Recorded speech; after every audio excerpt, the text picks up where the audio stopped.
Hi ಎಲ್ಲರಿಗೂ ನಮಸ್ಕಾರ. Welcome back to my channel. ಯಾರೆಲ್ಲ ನನ್ನ ವಿಡಿಯೋನ ಫಸ್ಟ್ ಟೈಮ್ ನೋಡ್ತಾ ಇದ್ದೀರಾ ಅವರೆಲ್ಲನೂ ಕೂಡ ಸಬ್ಸ್ಕ್ರೈಬ್ ಮಾಡ್ಕೊಂಡು ಅದ್ರ ಪಕ್ಕದಲ್ಲಿರುವಂತ ಬೆಲ್ ಐಕಾನ್ ಹಾಲ್ ಅಂತ ಪ್ರೆಸ್ ಮಾಡಿದ್ರೆ ನಾನು ಮಾಡಿರುವಂತ ವಿಡಿಯೋಸ್ ಎಲ್ಲ ಫಸ್ಟ್ ನಿಮ್ಗೆ ಬರುತ್ತೆ. ನೀವು ಕೂಡ ಮನೆಯಲ್ಲಿ ಟ್ರೈ ಮಾಡಿ ನನಗೆ ಕಮೆಂಟ್ ಮಾಡಿ ತಿಳಿಸಬಹುದು. ನಾನು ಇವತ್ತು ತುಂಬಾ ಸುಲಭವಾದಂತ ಒಂದು ಹೆಲ್ತಿ ರೆಸಿಪಿ ಬಂದಿದ್ದೀನಿ. ಅದು ಬಂದು ಓಟ್ಸ್ ಮತ್ತೆ ಆಟ ಯೂಸ್ ಮಾಡ್ಕೊಂಡು ಬಿಸ್ಕೆಟ್ ನ ಹೇಗ್ ಮಾಡೋದು ಅಂತ. ಅದು ಡಯಟ್ ಮಾಡೋರ್ಗಂತೂ ಒಂದು ಒಳ್ಳೆ ಫುಡ್ ಅಂತ ಹೇಳಿದ್ರು ಕೂಡ ತಪ್ಪಾಗೋದಿಲ್ಲ. ಫ್ಯಾಟ್ ಲಾಸ್ ಆಗಿರ್ಲಿ, ವೆಯ್ಟ್ ಲಾಸ್ ಎಲ್ಲರಿಗೂ ಕೂಡ ಒಂದು ಒಳ್ಳೆ ಫುಡ್ ಅಂತಾನೆ ಹೇಳ್ತೀನಿ. ಅಂದ್ರೆ ಒಂದು ಒಳ್ಳೆ ಬಿಸ್ಕೆಟ್ ಅಂತಾನೆ ಹೇಳ್ಬೋದು. ನೀವು ಹೊರಗಡೆ ತಂದು ತಿನ್ನೋದ್ಕಿಂತ ಮನೇಲಿ ನೀವು ಇಷ್ಟೆಷ್ಟು ಇಂಗ್ರೀಡಿಯಂಟ್ ಯೂಸ್ ಮಾಡ್ಕೊಂಡು 6 ಇಂಗ್ರೀಡಿಯಂಟ್ ಯೂಸ್ ಮಾಡ್ಕೊಂಡು ಹೇಗ್ ಮಾಡೋದು ಅಂತ ನಿಮ್ ಜೊತೆ ಶೇರ್ ಮಾಡ್ಕೊಂತ ಹೋಗ್ತೀನಿ. ಫಸ್ಟ್ ಏನೇನೆಲ್ಲ ಇಂಗ್ರೀಡಿಯಂಟ್ ಬೇಕು ಅಂತ ಹೇಳ್ತೀನಿ. ಫಸ್ಟ್ ನಾನಿಲ್ಲಿ ಬಟರ್ ನ ತಗೊಂಡಿದ್ದೀನಿ. ಇದು ಬಂದು 100 ಗ್ರಾಮ್ ಆಫ್ ಬಟರ್ ಇದೆ. ನಂತರ ನಾನಿಲ್ಲಿ 100 ಗ್ರಾಮ್ ಆಫ್ ಆಟ ತಗೊಂಡಿದ್ದೀನಿ. ವೀಟ್ ಫ್ಲೋರ್, ಗೋಧಿ ಹಿಟ್ಟು ಅಂತಾರಲ್ಲ, ಅದನ್ನ 100 ಗ್ರಾಮ್ ತಗೊಂಡಿದ್ದೀನಿ. ಅಂದ್ರೆ ಅರ್ಧ ಕಪ್ ಅಷ್ಟು ಬೆಣ್ಣೆ ಮತ್ತೆ 1 ಕಪ್ ಅಷ್ಟು ಆಟ ತಗೊಂಡಿದ್ದೀನಿ. ಮತ್ತೆ ನಾನಿಲ್ಲಿ 100 ಗ್ರಾಮ್ ಆಫ್ ಓಟ್ಸ್ ನ ತಗೊಂಡಿದ್ದೀನಿ. ನೀವು ಯಾವ ಓಟ್ಸ್ ಆದ್ರೂ ತಗೋಬಹುದು, ನಾರ್ಮಲ್ ಓಟ್ಸ್, ರೋಲ್ ಓಟ್ಸ್ ಯಾವ್ದಾದ್ರು ತಗೊಳ್ಳಿ. ನಾನಿಲ್ಲಿ 100 ಗ್ರಾಮ್ ನ ತಗೊಂಡಿದ್ದೀನಿ. ಸೇಮ್ 1 ಕಪ್ ಇದೆ. ನಂತರ ನಾನಿಲ್ಲಿ ಜಾಗರಿ ಪೌಡರ್ ನ ತಗೊಂಡಿದ್ದೀನಿ. ಇದು 1/4 ಕಪ್ ಇದೆ. ಅಂದ್ರೆ ಸೇಮ್ 100 ಗ್ರಾಮ್ ಇದೆ. ಯಾಕಂದ್ರೆ ನಾವು 1:2 ರೇಷಿಯೋ ತಗೋಬೇಕು. ನಾವಿವಾಗ 100 ಗ್ರಾಮ್ ಆಫ್ ಜಾಗರಿ ಪೌಡರ್ ತಗೊಂಡ್ರೆ 200 ಗ್ರಾಮ್ ತಗೊಬೇಕಾಗುತ್ತೆ. ಅದಕ್ಕೋಸ್ಕರ 100 ಗ್ರಾಮ್ ಆಟ ತಗೊಂಡಿದ್ದೀನಿ, 100 ಗ್ರಾಮ್ ಓಟ್ಸ್ ತಗೊಂಡಿದ್ದೀನಿ. ಸೊ ಅದಕ್ಕೋಸ್ಕರ 1:2 ರೇಷಿಯೋ ಆಗುತ್ತೆ. ಈಗ ನಾರ್ಮಲ್ ನಲ್ಲಿ ಸೀಡ್ಸ್ ತಗೊಂಡಿದ್ದೀನಿ. ನೀವು ಡ್ರೈ ಫ್ರೂಟ್ಸ್ ಕೂಡ ಆಡ್ ಮಾಡ್ಕೊಬೇಕಾಗುತ್ತೆ. ಡ್ರೈ ಫ್ರೂಟ್ಸ್ ಇಷ್ಟಪಡೋರಾದ್ರೆ ನೀವು ಆಡ್ ಮಾಡ್ಕೊಳ್ಳಿ. ನಾನು ಬರೀ ಇಲ್ಲಿ ಸ್ವಲ್ಪ ಮಿಕ್ಸ್ ಸೀಡ್ಸ್ ನ ತಗೊಂಡಿದ್ದೀನಿ. ಪಂಪ್ಕಿನ್ ಸೀಡ್ಸ್, ಅದಾದ್ಮೇಲೆ ಸನ್ಫ್ಲವರ್ ಸೀಡ್ಸ್, ಮತ್ತೆ ಸ್ವಲ್ಪ ಚಿಯಾ ಸೀಡ್ಸ್ ತಗೊಂಡಿದ್ದೀನಿ. ಮತ್ತೆ ಸ್ವಲ್ಪ ಫ್ಲಾಕ್ ಸೀಡ್ಸ್ ನ ತಗೊಂಡಿದ್ದೀನಿ. ನಿಮ್ಗೆ ಯಾವ ಸೀಡ್ಸ್ ಬೇಕೋ ಅದು ತಗೊಳ್ಳಿ. ಅಥವಾ ನಾನು ಡ್ರೈ ಫ್ರೂಟ್ಸ್ ಇಷ್ಟಪಡ್ತೀನಿ ಅಂದ್ರೆ ಡ್ರೈ ಫ್ರೂಟ್ಸ್ ಕೂಡ ನೀವು ತಗೋಬಹುದು. ನಂತರ ಮೇನ್ ಇಂಗ್ರೀಡಿಯೆಂಟ್ ಬಂದು ಬೇಕಿಂಗ್ ಪೌಡರ್. ಇದು ತುಂಬಾ ಮೇನ್ ಇಂಗ್ರೀಡಿಯೆಂಟ್ ಅನ್ಬೋದು. ಯಾಕಂದ್ರೆ ನಾವು ಯಾವುದೇ ಈ ರೀತಿ ಏನಾದ್ರು ಬಿಸ್ಕೆಟ್ ಅಥವಾ ಏನಾದ್ರೂ ಕೂಡ ನಮಗೆ ಸಾಫ್ಟ್ ಆಗಿ ಮತ್ತೆ ಕ್ರಿಸ್ಪಿಯಾಗಿ ಬರಬೇಕು ಅಂದ್ರೆ ಈ ಬೇಕಿಂಗ್ ಪೌಡರ್ ತುಂಬಾ ಇಂಪಾರ್ಟೆಂಟ್ ಆಗುತ್ತೆ. ಇದನ್ನ ಮರಿದಂಗೆ ಸೇರಿಸ್ಕೊಳ್ಳಿ. ಈ ಹೇಗೆ ತುಂಬಾ ಸಿಂಪಲ್ ಮತ್ತು ಈಸಿಯಾಗಿ ಮಾಡ್ತಿದ್ದೀನಿ ಅಂತ ನಿಮ್ ಜೊತೆ ಶೇರ್ ಮಾಡ್ಕೊಂತ ಹೋಗ್ತೀನಿ. ಫಸ್ಟ್ ಏನ್ ಮಾಡೋದು ಅಂತ ತೋರಿಸ್ತೀನಿ, ನೋಡೋಣ ಬನ್ನಿ. ಫಸ್ಟ್ ನಾನಿಲ್ಲಿ ಒಂದು ಮಿಕ್ಸಿ ಜಾರ್ ನ ತಗೊಂಡಿದ್ದೀನಿ. ಸಣ್ಣ ಇರುವಂತ ಒಂದು ಮಿಕ್ಸಿ ಜಾರ್ ನ ತಗೊಂಡು ನಾನಿಲ್ಲಿ ಓಟ್ಸ್ ಇದೆಯಲ್ಲ 100 ಗ್ರಾಮ್ ಆಫ್ ಓಟ್ಸ್ ನ, ಈ 100 ಗ್ರಾಮ್ ಆಫ್ ಓಟ್ಸ್ ನ ನಾನು ಏನ್ ಮಾಡ್ತಾ ಇದ್ದೀನಿ ಅಂದ್ರೆ ಒಂದು ಮಿಕ್ಸಿ ಜಾರ್ಗೆ ಹಾಕೊಂತ ಇದ್ದೀನಿ.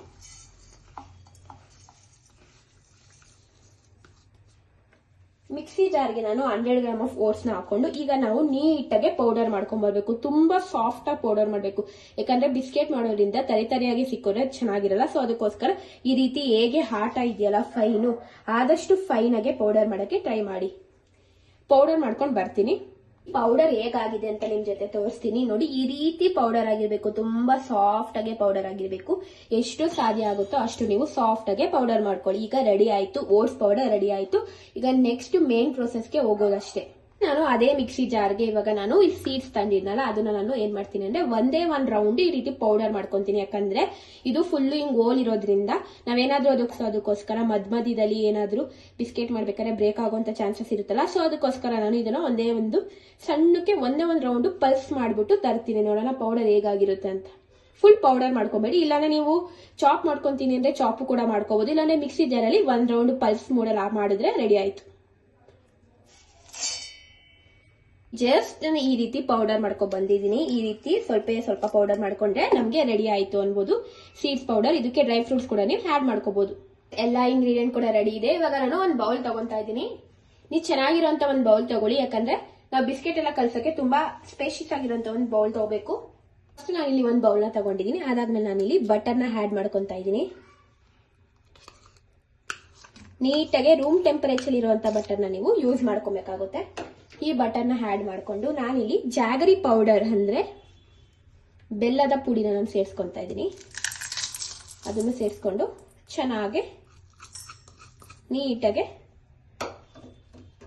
ಮಿಕ್ಸ್ ಮಾಡ್ಕೊಬೇಕಾಗುತ್ತೆ. ನೀವು ಚೆನ್ನಾಗಿ ಮಿಕ್ಸ್ ಮಾಡ್ಕೊಬೇಕಾಗುತ್ತೆ. ಈ ರೀತಿ ನಿಮ್ಗೆ ವಿಸ್ಕರ್ ಅಂತ ಸಿಗುತ್ತೆ. ನೀವು ಇದರಲ್ಲಿ ನೀಟಾಗಿ ಚೆನ್ನಾಗಿ ಮಿಕ್ಸ್ ಮಾಡ್ಕೊಬೇಕಾಗುತ್ತೆ. ಬೆಲ್ಲ ಎಲ್ಲ ಚೆನ್ನಾಗಿ ಕರಗಬೇಕು ಬೆಣ್ಣೆ ಜೊತೆ. ಆ ರೀತಿ ಮಿಕ್ಸ್ ಮಾಡ್ಕೊಳ್ಳಿ. ಇದು ಚೆನ್ನಾಗಿ ಮಿಕ್ಸ್ ಮಾಡ್ಕೊಬೇಕು.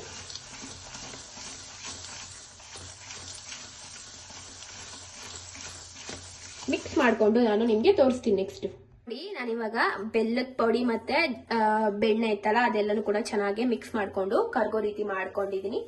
ನಾನಿವಾಗ ಮಾಡಿಟ್ಕೊಂಡಿದ್ನಲ್ಲ ಅದನ್ನ ನಾನು ಇಲ್ಲಿ ಸೇರ್ಸ್ಕೊಂತಾ ಇದ್ದೀನಿ. ಸೇರ್ಸ್ಕೊಂಡು ಈಗ ನಾನು 1 ಕಪ್ ಅಷ್ಟು ಓಟ್ಸ್ ನ ಪೌಡರ್ ನ ಸೇರಿಸ್ಕೊಂಡು ಚೆನ್ನಾಗಿ ಮಿಕ್ಸ್ ಮಾಡ್ಕೊಬೇಕು. ನಿಧಾನಕ್ಕೆ ಮಿಕ್ಸ್ ಮಾಡ್ಕೊಳ್ಳೋಣ. ಆಮೇಲೆ ಆಟನು ಕೂಡ ಹಾಕೊಂಡು ಅದನ್ನು ಕೂಡ ಚೆನ್ನಾಗಿ ಮಿಕ್ಸ್ ಮಾಡ್ಕೊಳ್ಳೋಣ. ಎರಡನ್ನೂ ಸ್ವಲ್ಪ ಸ್ವಲ್ಪನೇ ಹಾಕೊಂಡು ನೀಟಾಗೆ ಮಿಕ್ಸ್ ಮಾಡ್ಕೊಳ್ಳೋಣ. ನೋಡಿ ಈ ರೀತಿ ನೀಟಾಗೆ ಮಿಕ್ಸ್ ಮಾಡ್ಕೊಬೇಕು. ಎಲ್ಲನೂ ಕೂಡ ಚೆನ್ನಾಗಿ ಕಂಬೈನ್ ಆಗಬೇಕು. ತುಂಬಾ ಈಸಿ ರೆಸಿಪಿ ಮತ್ತು ತುಂಬಾ ಸಿಂಪಲ್ ಆಗಿರುವಂತಹ ರೆಸಿಪೀಸ್ ಎಲ್ಲರೂ ಕೂಡ ಮಾಡಬಹುದು. ಇನ್ನೂ varieties of weight loss recipes ನನ್ನ ಯೂಟ್ಯೂಬ್ ಚಾನಲ್ ಅವೈಲಬಲ್ ಇರುತ್ತೆ. ನಮ್ಮ ಹತ್ರ ಸ್ಮಾಲ್ ಯೂಟ್ಯೂಬರ್ಸ್ಗೂ ಕೂಡ ನೀವು ಸಪೋರ್ಟ್ ಮಾಡ್ಬೇಕಲ್ಲ, ಬರೀ ಬಿಗ್ ಯೂಟ್ಯೂಬರ್ಸ್ಗೆ ಸಪೋರ್ಟ್ ಮಾಡಿದ್ರೆ ನಾವು ಕೂಡ ಹಾರ್ಡ್ ವರ್ಕ್ ಮತ್ತೆ ಅದೇ ರೀತಿ ಸ್ಟ್ರಗಲ್ ಇಂದಾನೆ ಬಂದಿರ್ತೀವಿ. ನಾವು ಕೂಡ ತುಂಬಾ ಕಷ್ಟ ಬಿದ್ದು ಈ ವಿಡಿಯೋಸ್ನ ಮಾಡ್ತಾ ಇರ್ತೀವಿ.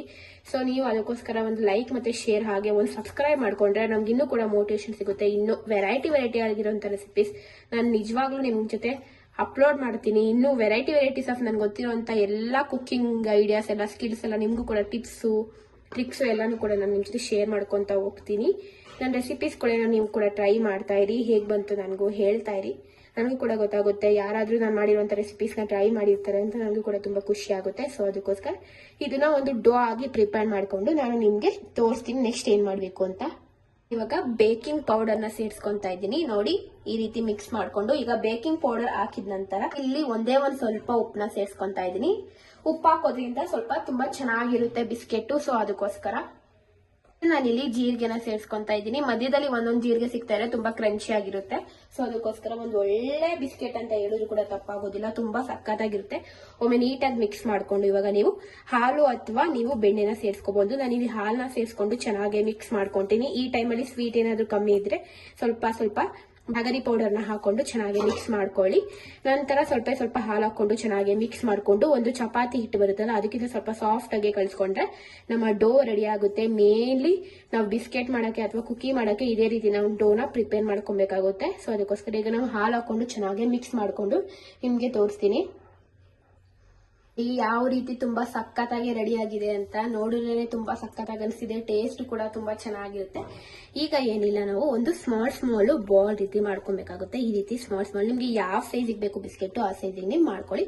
ನಾನೊಂದು ಮೀಡಿಯಂ ಸೈಜ್ ಕುಕೀಸ್ ನ ಮಾಡ್ತಾ ಇದ್ದೀನಲ್ಲ, ಸೊ ಅದಕ್ಕೋಸ್ಕರ ನಾನು ಇಷ್ಟಿಷ್ಟು ಮಾಡ್ಕೊಂಡು ಏನಿಲ್ಲ ನಾರ್ಮಲ್ ಆಗಿ ನೀವು ಹಿಂಗ್ ಮಾಡಿದ್ರೆ ಚಪ್ಪಟೆ ಮಾಡ್ಬಿಡಿ ಅಷ್ಟೇ. ಈ ರೀತಿ ನೀವು ಚಪ್ಪಟೆ ಮಾಡ್ಬಿಟ್ರೆ ನಮ್ಮ ಬಿಸ್ಕೆಟ್ಸ್ ರೆಡಿ ಆಗುತ್ತೆ. ಈಗ ನಾವು ಇಲ್ಲಿ ಬೇಕಿಂಗ್ ಟ್ರೇ ಅಲ್ಲಿ ನೀಟಾಗಿ ಜೋಡಿಸ್ಕೊಂತ ಹೋಗ್ಬೇಕು ಅನ್ನೋದೇ. ಇಷ್ಟೇ, ಈ ರೀತಿ ಮಾಡ್ಕೊಂಡ್ಬಿಟ್ರೆ ನಮ್ಮ ಬಿಸ್ಕೆಟ್ಸ್ ರೆಡಿ ಆಗುತ್ತೆ. ತುಂಬಾ ಈಸಿ ಮತ್ತೆ ತುಂಬಾ ಸಿಂಪಲ್. ಇದಕ್ಕೆ ಇನ್ನೂ ಡೆಕೋರೇಷನ್ ಏನಾದ್ರು ಮಾಡ್ಕೊಂತೀನಿ ಅಂದ್ರೆ ಅದು ಕೂಡ ಮಾಡ್ಕೊಬಹುದು. ನಾನು ನಿಮ್ಗೆ ತೋರಿಸ್ತೀನಿ ಏನ್ ಮಾಡ್ತೀನಿ ಅಂತ. ನೆಕ್ಸ್ಟ್ ಈ ರೀತಿ ನಾನು ಎಲ್ಲಾನು ಕೂಡ ನಿಮ್ಗೆ ಮಾಡಿ ತೋರಿಸ್ತೀನಿ. ಬೇಕಿಂಗ್ ಟ್ರೇ ತಗೊಂಡಿದ್ದೀನಿ, ಆಮೇಲೆ ಒಂದು A4 ಶೀಟ್ ತಗೊಂಡಿದ್ದೀನಿ. ನನ್ನ ಹತ್ರ ಬಟರ್ ಪೇಪರ್ ಇಲ್ಲ, ಸೊ ಅದಕ್ಕೋಸ್ಕರ ಈ ರೀತಿ ಬಟರ್ನ ಏನ್ ಮಾಡ್ಬೇಕು ಅಂದ್ರೆ ಈ ಪೇಪರ್ ಮೇಲೆ ನೀಟಾಗಿ ಈ ರೀತಿ ಸ್ಪ್ರೆಡ್ ಮಾಡ್ಕೊಂತ ಬರಬೇಕು. ಅವಾಗ ಬಟರ್ ಪೇಪರ್ ಕೂಡ ರೆಡಿ ಆಗುತ್ತೆ. ಈ ರೀತಿ ನೀಟಾಗಿ ಎಲ್ಲಾನು ಕೂಡ ನೀಟಾಗಿ ಒನ್ ಟೈಮ್ ನೀಟಾಗಿ ಸ್ಪ್ರೆಡ್ ಮಾಡಿದ್ರೆ ನಮ್ಗೆ ಕುಕೀಸ್ ಮಾಡಕ್ಕೆ ಒಂದು ಬಟರ್ ಶೀಟ್ ರೆಡಿ ಆಗುತ್ತೆ. ಫುಲ್ ಮಾಡಿ ತೋರಿಸ್ತೀನಿ. ಗೈಸ್, ನಮ್ ಬಟರ್ ಪೇಪರ್ ರೆಡಿ ಆಯ್ತು. ಈ ರೀತಿ ನೀವು ಕೂಡ ಮನೆಯಲ್ಲಿ ಮಾಡ್ಕೊಬಹುದು. ಏನಾದ್ರು ಬಟರ್ ಶೀಟ್ ಇಲ್ಲ ಅಂದ್ರೆ, ಇಲ್ಲಾಂದ್ರೆ ನಾರ್ಮಲ್ ಬೇಕಿಂಗ್ ಟ್ರೇಗೆ ಸ್ವಲ್ಪ ಬೆಣ್ಣೆ ಹಾಕೊಂಡು ಅದ್ರ ಮೇಲೂ ಕೂಡ ಇಟ್ಕೋಬಹುದು. ಈ ರೀತಿ ಪೇಪರ್ ಮೇಲೆ ಇಟ್ಕೊಂಡ್ರೆ ತುಂಬಾ ಚೆನ್ನಾಗಿರುತ್ತೆ ಅಂತ. ಈಸಿಯಾಗಿ ನಾವು ಬಿಸ್ಕೆಟ್ ಎಲ್ಲ ಕೂಡ ತೆಗಿಬಹುದು ಅಂತ ನಾನು ಈ ರೀತಿ ಮಾಡಿ. ಅದಕ್ಕೋಸ್ಕರ ನಾನು ನಿಮ್ಗೆ ಹೇಳೋದು, ನನ್ನ ಪೇಜ್ನ ಫಾಲೋ ಮಾಡ್ಕೊಂಡು ಸಬ್ಸ್ಕ್ರೈಬ್ ಮಾಡಿ ಇಟ್ಕೊಳ್ಳಿ ಅಂದ್ರೆ, ಯಾಕಂದ್ರೆ ಸಬ್ಸ್ಕ್ರೈಬ್ ಮಾಡೋದ್ರಿಂದ ನಾನು ಈ ರೀತಿ ತುಂಬಾ ಟಿಪ್ಸ್ ಮತ್ತೆ ಟ್ರಿಕ್ಸ್ ನ ಹೇಳ್ಕೊಡ್ತೀನಿ. ಮತ್ತೆ ಮನೇಲಿರುವಂತ ಇಂಗ್ರೀಡಿಯೆಂಟ್ಸ್ ನ ಬಳಸ್ಕೊಂಡು ಹೇಗ್ ಮಾಡೋದು, ಒಂದಿಲ್ಲ ಅಂದ್ರೆ ಇನ್ನೊಂದು ಹೇಗೆ ಹಾಕ್ಬಿಟ್ಟು ಮಾಡೋದು ಅಂತ ತೋರಿಸ್ತೀನಿ. ಸೊ ಅದಕ್ಕೋಸ್ಕರ ನನ್ನ ಪೇಜ್ನ ಫಾಲೋ ಮಾಡ್ಕೊಳ್ಳಿ ಅಂತ ನಿಮ್ಗೆ ಯಾವಾಗ್ಲೂ ಸಬ್ಸ್ಕ್ರೈಬ್ ಮಾಡಿ ಅಂತ ಹೇಳೋದು. ಸೊ ಅದಕ್ಕೋಸ್ಕರ ಅಷ್ಟೇ, ಸಬ್ಸ್ಕ್ರೈಬ್ ಮಾಡಿ ಇಟ್ಕೊಳ್ಳಿ. ಇನ್ನೂ ಒಳ್ಳೆ ಟಿಪ್ಸ್ ಜೊತೆ ನಾನು ಒಳ್ಳೆ ರೆಸಿಪೀಸ್ ನಿಮ್ ಜೊತೆ ಶೇರ್ ಮಾಡ್ಕೊಂತೀನಿ. ಮಾಡಿಕ್ಕಿದ್ದೀನಿ. ಈಗ ಹೇಗೆ ಆ ಶೇಪ್ ಬರೋ ಅಂತದ್ದು ನಾರ್ಮಲ್ ಆಗಿ ನಿಮ್ಗೆ ಯಾವಾಗಲೇ ತೋರಿಸ್ತೆ. ನಾನು ಇವಾಗ ನಿಮ್ಗೆ ಏನ್ ತೋರಿಸ್ತಾ ಇರೋದು ಅಂದ್ರೆ, ಅದ್ರ ಮೇಲೆ ಈ ರೀತಿ ಗೀಟ್ ಬಂದಿದ್ದಲ್ಲ, ಏನಂದ್ರೆ ನಾರ್ಮಲ್ ಆಗಿ ಈ ರೀತಿ ಮಾಡ್ಕೊಂಡು ಈ ರೀತಿ ಚಪ್ಪಟೆ ಮಾಡ್ಕೊಬೇಕಾಗುತ್ತೆ. ಎಷ್ಟು ಬೇಕೋ ಅಷ್ಟು ಥಿಕ್ನೆಸ್ ನೋಡ್ಕೊಳ್ಳಿ. ನಿಮ್ಗೆ ಬಿಸ್ಕೆಟ್ ಸ್ವಲ್ಪ ದಪ್ಪನಾಗ್ ಬೇಕು ಅಂದ್ರೆ ಸ್ವಲ್ಪ ದಪ್ಪನಾಗ್ ಮಾಡ್ಕೊಳ್ಳಿ. ಇಲ್ಲ ನನಗೆ ಸ್ವಲ್ಪ ಸಾಫ್ಟ್ ಆಗಿ ಸ್ವಲ್ಪ ತೆಳ್ಳುಗೆ ಇದ್ರೆ ಸಾಕು ಅಂದ್ರೆ ತೆಳ್ಳುಗ್ ಮಾಡ್ಕೊಳ್ಳಿ. ನಂತರ ನಿಮ್ಮ ಮನೇಲಿ ಸ್ಪೂನ್ ಈ ರೀತಿ ಇದ್ದೇ ಇರುತ್ತೆ. ಸ್ಪೂನ್ ಇರುತ್ತಲ್ಲ, ಅದನ್ನ ಸುಮ್ಮನೆ ಈ ರೀತಿ ಒಂದು ಲೈನ್ ರೀತಿ ನೋಡಿ ಎಡ್ಜಸ್ ಅಲ್ಲಿ ಹಿಂಗ್ ಮಾಡ್ಕೊಳ್ಳಿ. ಜಸ್ಟ್ ಹಿಂಗೆ ಈ ರೀತಿ ಲೈನ್ ರೀತಿ ಮಾಡ್ಕೊಂಡ್ರೆ ಈ ರೀತಿ ಸಕ್ಕದಾಗಿರುವಂತ ಒಂದು ಒಳ್ಳೆ ಶೇಪ್ ಬರುತ್ತೆ. ನೋಡಿ ಇಷ್ಟು ಚೆನ್ನಾಗಿ ಬಂದಿದೆ, ಪರ್ಫೆಕ್ಟ್ ಆಗಿ ಬಂದಿದೆ ಅಂತಾನು ಹೇಳಿದ್ರೆ ಶೇಪು ತಪ್ಪಾಗಲ್ಲ. ನೋಡಿ ಆಲ್ಮೋಸ್ಟ್ ನೀವು ತುಂಬಾ ಬಿಸ್ಕೆಟ್ಸ್ ಎಲ್ಲ ನೋಡಿರ್ತಿರಲ್ಲ, ಗುಡ್ಡೆ ಬಿಸ್ಕೆಟ್ ಎಲ್ಲಾನು ಕೂಡ ಇದೇ ರೀತಿ ಇರುತ್ತೆ. ನಿಮ್ಗೆ ಯಾವ ರೀತಿ ಬೇಕೋ ಆ ರೀತಿ ಮಾಡ್ಕೊಬಹುದು.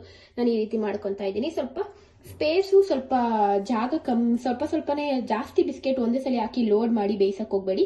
ಒಂದ್ ಸ್ವಲ್ಪನೇ ಇಟ್ಬಿಟ್ಟು ಚೆನ್ನಾಗಿ ಬೇಯಿಸೋ ಈ ರೀತಿ ಆಗುತ್ತೆ. ನೋಡಿ ಎಷ್ಟು ಚೆನ್ನಾಗಿ ಕಲರ್ಫುಲ್ ಆಗಿದೆ ಬಿಸ್ಕೆಟ್ಸ್. ನೋಡೋಕ್ಕೂ ತುಂಬ ಚೆನ್ನಾಗಿದೆ ನೋಡಿ, ಎಷ್ಟು ಕಲರ್ಫುಲ್ ಆಗಿದೆ. ಆ ನಟ್ಸು ಮತ್ತು ಆ ಜೀರಿಗೆ ಎಲ್ಲನೂ ಕೂಡ ಎಲ್ಲ ಚೆನ್ನಾಗಿ ಕಾಣ್ತಿದೆ ಅನ್ಬೋದು. ಇದು ಇವಾಗ ನಮಗೆ ಬೇಕ್ ಮಾಡೋಕ್ಕೆ ರೆಡಿ ಆಯಿತು. ನಾನು ಬೇಕ್ ಮಾಡೋದು ಹೇಗೆ ಅಂತ ಓವನ್ ಏನಾದರೂ ಇಲ್ಲ ಅಂದರೆ ನೀವು ಸಿಂಪಲ್ ಆಗಿ ಗ್ಯಾಸ್ ಮೇಲೆ ಹೇಗೆ ಮಾಡೋದು ಅಂದರೆ ಒಂದು ಕಡಾಯಿ ಇಟ್ಬಿಟ್ಟು ಅದ್ರ ಮೇಲೆ ಮರಳು ಅಥವಾ ಉಪ್ಪನ್ನ ಹಾಕೊಂಡು ಅದ್ರ ಮೇಲೆ ಒಂದು ಸ್ಮಾಲ್ ಪ್ಲೇಟ್ ಇಟ್ಬಿಟ್ಟು ಈ ಬೇಕಿಂಗ್ ಮಾಡಿರ್ತೀವಲ್ಲ ಮಾಡಿರೋವಂಥ ಪ್ಲೇಟ್ನ ಇಟ್ಬಿಟ್ಟು 20 to 25 ಮಿನಿಟ್ಸ್ ಆದ್ರೂ ಬೇಕ್ ಮಾಡಬೇಕಾಗುತ್ತೆ. ಮೈಕ್ರೋವೇವ್ ಓವನ್ ಅಲ್ಲಾದ್ರೆ ಜಸ್ಟ್ 10 ಮಿನಿಟ್ಸ್ ಆಗ್ಬಿಡುತ್ತೆ. ಆದರೆ OTG ಓವನ್ ಅಲ್ಲಾದ್ರೆ ನಿಮಗೆ 20 to 25 ಮಿನಿಟ್ಸ್ ಬೇಕಾಗುತ್ತೆ. ನಾನು ಹೇಗೆ ಬೇಕ್ ಮಾಡ್ತೀನಿ ಅಂತ ನಿಮ್ಮ ಜೊತೆನೂ ಕೂಡ ಶೇರ್ ಮಾಡ್ಕೊತೀನಿ ಮೈಕ್ರೋವೇವ್ ಅಲ್ಲಿ. ನಾನು ಓವನ್ ಇವಾಗ ರೆಡಿ ಮಾಡ್ಕೊಂಡೆ. ನಾರ್ಮಲ್ ಆಗಿ ಕನ್ವೆನ್ಷನ್ ಮೋಡ್ ಇರುತ್ತಂತ ಅದರಲ್ಲಿ ಪ್ರೀ ಹೀಟ್ ಕನ್ವೆನ್ಷನ್ ಮೋಡ್ ಅಲ್ಲಿ ಸ್ಟಾರ್ಟ್ ಮಾಡಿ ಪ್ರೀ ಹೀಟ್ ಮಾಡ್ಕೊಳ್ಳಿ. 2 to 3 ಮಿನಿಟ್ಸ್ ಆದ್ರೂ ನೀವು ಪ್ರೀ ಹೀಟ್ ಮಾಡ್ಕೊಬೇಕಾಗುತ್ತೆ. ಸೊ ಅದಕ್ಕೋಸ್ಕರ ನಾನು 2 to 3 ಮಿನಿಟ್ಸ್ ನ ಪ್ರೀ ಹೀಟ್ ಮಾಡ್ಕೊಂಡು ಆಮೇಲೆ ಆ ಟ್ರೇನ ಅದ್ರೊಳಗಡೆ ಇಡ್ತೀನಿ. ಅಟ್ಲೀಸ್ಟ್ ಒಂದು 2 to 3 ಮಿನಿಟ್ಸ್ ಆದ್ರೂ ನೀವು ಪ್ರೀ ಹೀಟ್ ಮಾಡ್ಕೊಬೇಕು. ಇದು ಮೈಕ್ರೋವೇವ್ ಓವನ್ ಆಗಿರೋದ್ರಿಂದ ಬೇಗ ಕುಕ್ ಆಗುತ್ತೆ when compare to OTG. So ಅದಕ್ಕೋಸ್ಕರ ಒಂದು 2 to 3 ಮಿನಿಟ್ಸ್ ಚೆನ್ನಾಗಿ ಪ್ರೀ ಹೀಟ್ ಮಾಡ್ಕೊಳ್ಳಿ. ನಂತರ ನಾವು ಅದನ್ನ ಇಡೋಣ ಒಳಗಡೆ. ನಾನು ಅದ್ರ ಒಳಗಡೆ ಇದನ್ನ ಇಡ್ತೀನಿ. ಬೇಕಿಂಗ್ ಟ್ರೇ ಮಾಡ್ಕೊಂಡು ರೆಡಿ ಮಾಡಿ ಇಟ್ಕೊಂಡಿದ್ನಲ್ಲ ಬೇಕಿಂಗ್ ಟ್ರೇ, ಅದನ್ನ ನಾನು ಇದ್ರೊಳಗಡೆ ಇಟ್ಬಿಟ್ಟು 10 ಮಿನಿಟ್ಸ್ ಆದ್ರೂ ನೀವು ಬೇಕ್ ಮಾಡಬೇಕಾಗುತ್ತೆ. ಟೈಮಿಂಗ್ ಸೆಟ್ ಮಾಡ್ತಾ ಇದ್ದೀನಿ. 10 ಮಿನಿಟ್ಸ್ ನಾನು ಇಲ್ಲಿ ನೀಟಾಗಿ 10 ಮಿನಿಟ್ಸ್ ನ ಸೆಟ್ ಮಾಡಿದ್ದೀನಿ. ಈಗ ನಾನು ಸ್ಟಾರ್ಟ್ ಮಾಡ್ತೀನಿ. ಬೇಕಿಂಗ್ ಆಗಕ್ಕೆ ಸ್ಟಾರ್ಟ್ ಆಯ್ತು. ನೋಡಿ ಎಷ್ಟು ಚೆನ್ನಾಗಿ ಬೇಕಾಗ್ತಿದೆ ಅಂತ. ನೋಡಿ ಎಷ್ಟು ಸಕ್ಕತ್ತಾಗೆ ಬೇಕಾಗ್ತಿದೆ ಒಳಗಡೆ ಅಂತ. ಸಕ್ಕತ್ತಾಗಿ ಬೇಕಾಗ್ತಿದೆ ಬಿಸ್ಕೆಟ್ಸ್. ನಿಮ್ಗೆ ಕಾಣಿಸ್ತಿದೆ ಇಲ್ವೋ ಅಂತ ಗೊತ್ತಿಲ್ಲ, ತುಂಬಾ ಸಕ್ಕತ್ತಾಗೆ ಬಿಸ್ಕೆಟ್ಸ್ ಮಾತ್ರ ಬೇಕಾಗ್ತಿದೆ. ಬಿಸ್ಕೆಟ್ ಹೇಗೆ ರೆಡಿ ಆಗಿದೆ ಅಂತ ನಾನು ಇಲ್ಲಿ ತಕ್ಕೊಂತಾ ಇದ್ದೀನಿ. ಸ್ವಲ್ಪ ಹೊತ್ತು ಹಾಗೆ ಬಿಟ್ಟಿದೆ. ಬಿಸ್ಕೆಟ್ ತುಂಬಾ ಸಕ್ಕತ್ತಾಗಿ ರೆಡಿ ಆಗಿದೆ ಅನ್ಬೋದು. ನಾನು ನಿಮ್ಗೆ ಎಲ್ಲಿ ತೋರಿಸ್ತೀನಿ ಹೇಗೆ ಬಂದಿದೆ ಅಂತ. ಸಕ್ಕತ್ತಾಗಿರುವಂತಹ ಬಿಸ್ಕೆಟ್ಸ್ ಕೂಡ ರೆಡಿ ಆಯ್ತು. ಇದೇ ರೀತಿ ಮನೆಯಲ್ಲಿ ನೀವು ಕೂಡ ತುಂಬಾ ಸಿಂಪಲ್ ಮತ್ತು ಈಸಿ ಆದಂತ ಮೆಥಡ್ ಅಲ್ಲಿ ಮಾಡಿ ಬೇಕರಿ ಸ್ಟೈಲ್ ಬಿಸ್ಕೆಟ್ಸ್ ಅಂತ ಹೇಳಿದ್ರು ಕೂಡ ತಪ್ಪಾಗಲ್ಲ. ಸಕ್ಕತ್ತಾಗಿ ಬಂದಿದೆ ನೋಡಕ್ ಮಾತ್ರ. ಟೇಸ್ಟ್ ಕೂಡ ತುಂಬಾ ಚೆನ್ನಾಗಿದೆ. ನೀವು ಕೂಡ ಮನೆಯಲ್ಲಿ ಟ್ರೈ ಮಾಡಿ. ತುಂಬಾ ಈಸಿ ಮತ್ತು ಸುಲಭ ವಿಧಾನದಲ್ಲಿ ಹೇಗೆ ಮಾಡೋದು ಅಂತ ನಿಮ್ ಜೊತೆ ಶೇರ್ ಮಾಡ್ಕೊಂಡಿದ್ದೀನಿ. ಡಯಟ್ ಅಲ್ಲಿ ಇರೋಂತ ಒಳ್ಳೆ ರೆಸಿಪಿ ಅನ್ಬೋದು. ಇದೇ ರೀತಿ ವಿಡಿಯೋಸ್ಗೋಸ್ಕರ ನನ್ನ ಪೇಜ್ ನ ಸಬ್ಸ್ಕ್ರೈಬ್ ಮಾಡ್ಕೊಂಡು ನೋಡಿ. ಸಬ್ಸ್ಕ್ರೈಬ್ ಮಾಡ್ಕೊಳ್ಳಿ. ಮತ್ತೆ ವೆರೈಟಿ ರೆಸಿಪೀಸ್ ಆಗ್ತಾ ಇರ್ತೀನಿ. Thank you so much for watching. ಹೀಗೆ ಸಪೋರ್ಟ್ ಮಾಡ್ತಾ ಇರಿ.